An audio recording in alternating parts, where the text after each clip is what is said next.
নমস্কাৰ এই মুহূৰ্তত অসমৰ প্ৰত্যেকগৰাকী জনসাধাৰণ লৈ দিবলৈ ওলাইছো ডাঙৰ খবৰ।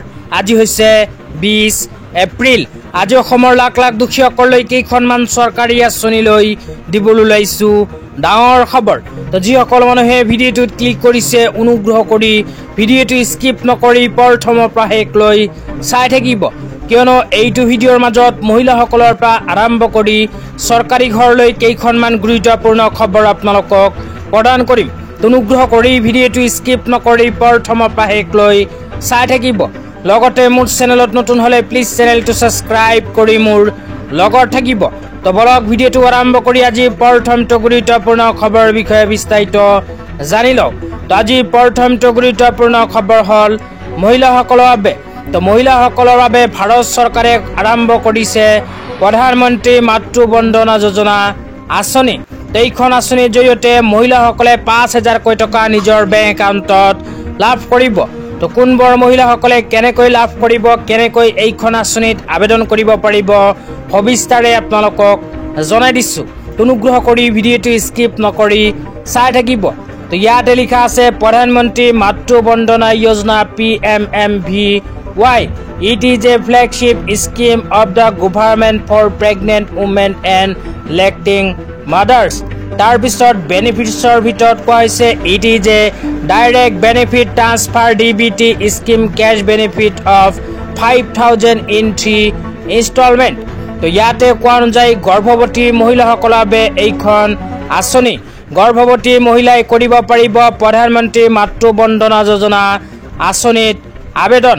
এইখন আঁচনিত আবেদন কৰাৰ পিছত ডাইৰেক্ট বেনিফিট ট্ৰান্সফাৰৰ জৰিয়তে ভাৰত চৰকাৰে 3টা কিস্তিত প্ৰদান কৰিব 5,000 টকা। তো আপোনালোকৰ ঘৰত যদি গৰ্ভৱতী মহিলা আছে তেন্তে আঁচনিখনত গৰ্ভৱতী মহিলাজনীৰ নাম অন্তৰ্ভুক্ত কৰিব পাৰিব। তো আপোনালোকৰ ঘৰত যদি গৰ্ভৱতী মহিলা আছে তেন্তে এইখন আঁচনিত কেনেকৈ আবেদন কৰিব লাগিব সবিস্তাৰে এতিয়া আপোনালোকক জনাই দিছোঁ। অনুগ্ৰহ কৰি ভিডিঅ'টো স্কিপ নকৰি চাই থাকিব। তো এইখন আঁচনিত যদি আপোনালোকে আবেদন কৰিব বিচাৰে তেন্তে আপোনালোকে নিজৰ নিজৰ অঞ্চলৰ স্বাস্থ্য কেন্দ্ৰত গৈ যোগাযোগ কৰিব লাগিব, অথবা আপোনালোকৰ নিজৰ নিজৰ গাঁৱৰ আশা কৰ্মীসকলৰ সৈতেও যোগাযোগ কৰিব পাৰে। তো আশা কৰ্মীসকলৰ সহায়তে এইখন আঁচনিত আপোনালোকে কৰিব পাৰিব আবেদন।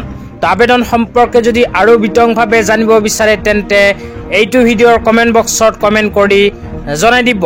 তেন্তে ইয়াৰ নেক্সট ভিডিঅ'ত আপোনালোকক জনাই দিম যে ফৰ্ম কেনেকৈ ফিল আপ কৰিব লাগিব আৰু এইখন আঁচনিৰ ফৰ্ম ক'ৰ পৰা লাভ কৰিব।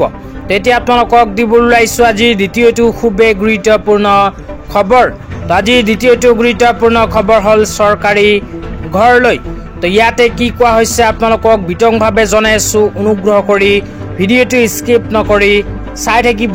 তো ইয়াতে কোৱা অনুযায়ী যিসকল মানুহে এতিয়ালৈকে চৰকাৰী ঘৰ পোৱা নাই সেইসকল মানুহক ভাৰত চৰকাৰে চৰকাৰী ঘৰ প্ৰদানৰ বাবে আৰম্ভ কৰিছে প্ৰধানমন্ত্ৰী আৱাস যোজনা চহৰ অঞ্চল 2.0 আঁচনি।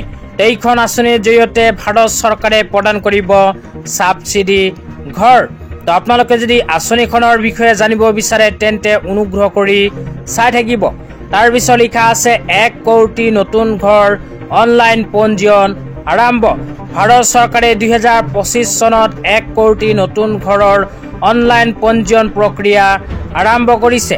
তাৰ পিছত লিখা আছে যোগ্য লোকে অনলাইন আবেদন কৰি এই আঁচনিৰ সুবিধাসমূহ লাভ কৰিব পাৰিব আৰু নিজৰ আপোন ঘৰখনৰ সপোন পূৰণ কৰিব পাৰিব।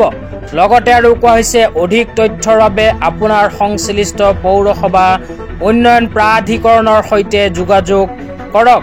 তো ইয়াতে কোৱা অনুযায়ী যিসকল মানুহে চহৰ অঞ্চলত বসবাস কৰে সেইখন মানুহে এই চৰকাৰী ঘৰৰ আঁচনিত কৰিব পাৰিব আবেদন।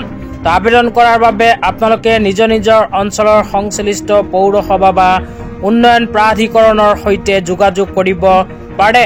তো আজি ইমানেই। ভিডিঅ'টো চাই কেনে পালে নিশ্চয় কমেণ্ট কৰি